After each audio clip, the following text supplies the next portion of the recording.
Hai guys, welcome back to my channel. Ketemu lagi sama aku Mei. Senang banget ketemu kalian di hari Senin ini.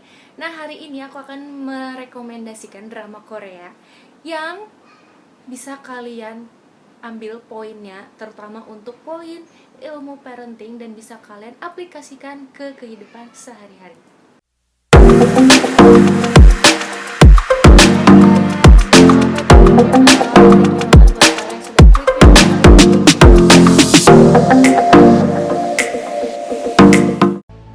Oke, thank you banget buat yang masih stay di video aku kali ini. Kalian udah pernah gak sih nonton It's Okay Not To Be Okay, drama Korea yang diperankan oleh Kim So Hyun?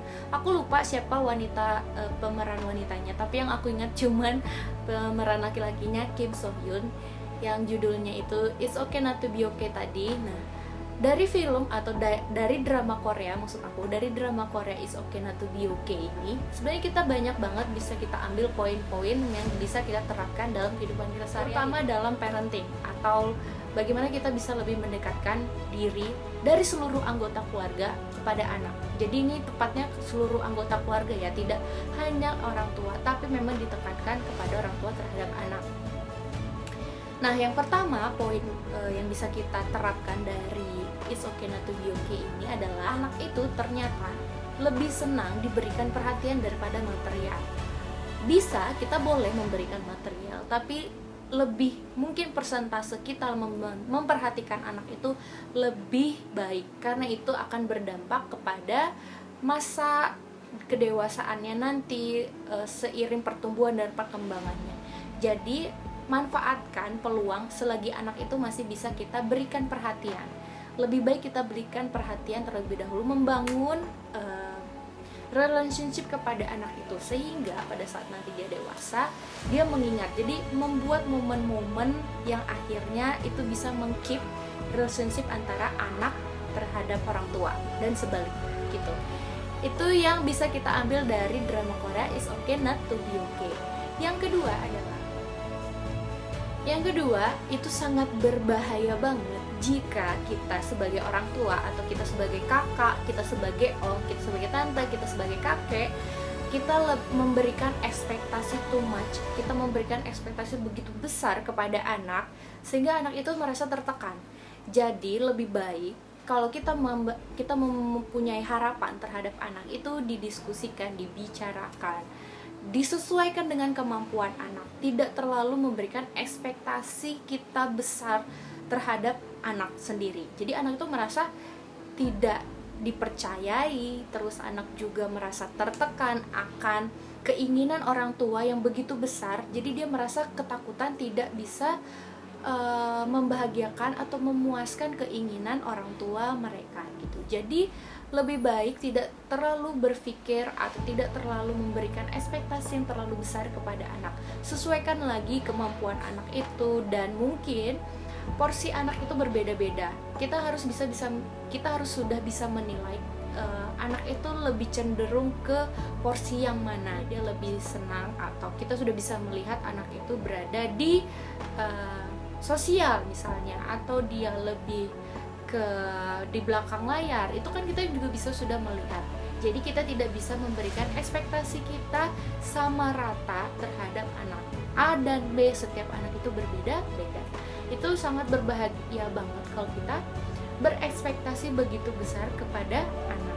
Ketiga yang bisa kita ambil dari drama Korea It's Okay Not To Be Okay adalah ternyata sesama saudara, jika misalnya ya kita bertiga bersaudara seperti aku punya kakak, abang, dan aku sendiri bertiga.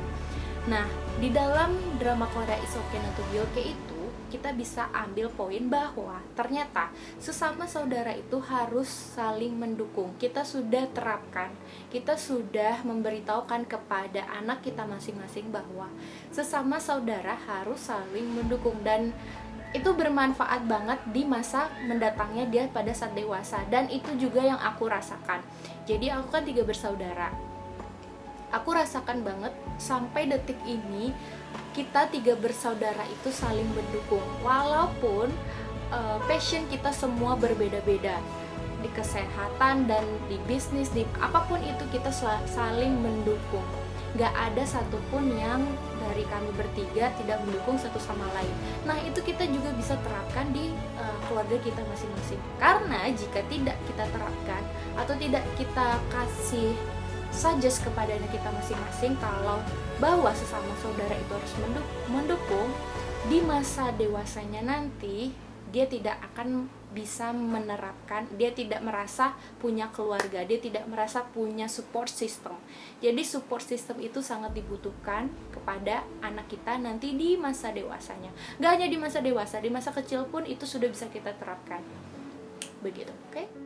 Nah, yang keempat, yang perlu kita ambil lagi dari poin drama Korea It's Okay Not to Be Okay ini adalah jika anak atau jika saudara kita sedang berada di posisi sedih atau sedang down, misalnya contoh masa COVID ini atau ujian tidak lulus, hal yang sepele, misalnya ujian tidak lulus, itu pasti anak merasa down. Bukan berarti kita memarahi, bukan berarti kita membentak, kenapa nggak belajar, kenapa dan lain-lain, kenapa, itu akan memberi tekanan kepada anak dan dia akan bisa berlaku tidak baik di masa depannya, dan dia juga akan bisa menerapkan apa yang dia rasakan di kehidupan selanjutnya dia. Jadi pada saat saudara kita merasa sedih atau anak kita merasa sedih, kita harus berada di sampingnya. Jadi tidak hindari dulu judgment. Jadi kita harus berada membiasakan atau merasakan jika kita berada di posisi saudara kita atau anak kita. Oke, yang terakhir, yang penting banget yang bisa kita ambil dari drama Korea It's Okay Not to Be Okay ini adalah kita sebagai orang tua, kakak, om, tante, kita tidak seharusnya berlaku keras terhadap anak, baik fisik maupun verbal. Jadi tidak, misalnya anak salah kita cubit atau anak salah kita bentak, itu tidak banget dan tidak direkomendasikan untuk dilakukan, karena itu yang paling berdampak untuk dia di masa dewasanya nanti. Makanya kan di drama Korea ini Kim So Hyunnya itu, aku lupa siapa sih dia berperan sebagai apa ya, dia menjadi orang pribadi yang terlihat arogannya karena dia merasakan itu di masa sebelumnya. Jadi poin yang aku ingin sampaikan di videoku kali ini, bangunlah keluarga yang memang bisa saling mendukung satu sama lain. Karena jika bukan keluarga, siapa lagi? Karena orang terdekat kita adalah keluarga. Jadi ciptakanlah keluarga yang memang saling mendukung, tidak memberikan ekspektasi terlalu besar kepada anggota keluarga lainnya, menghargai kemampuan anggota keluarga kita satu sama lain, dan tidak berlaku kasar terhadap sesama anggota keluarga. Itu aja guys yang bisa aku sampaikan dari videoku kali ini. Semoga bermanfaat dan semoga bisa kita terapkan di keluarga kita masing-masing. Gak hanya keluarga, itu juga bisa kita terapkan di lingkungan kita, saudara, teman kerja, siapapun itu, teman sekolah, kita bisa terapkan itu. Semoga bermanfaat buat kalian nonton. Jangan lupa nonton video-videoku selanjutnya. Bye bye, God bless you guys. Terima kasih yang sudah nonton. Jangan lupa di like, subscribe, komen, dan share. Nonton video-video aku sebelumnya dan selanjutnya. See you the next video guys. Bye. God bless you all. Happy family.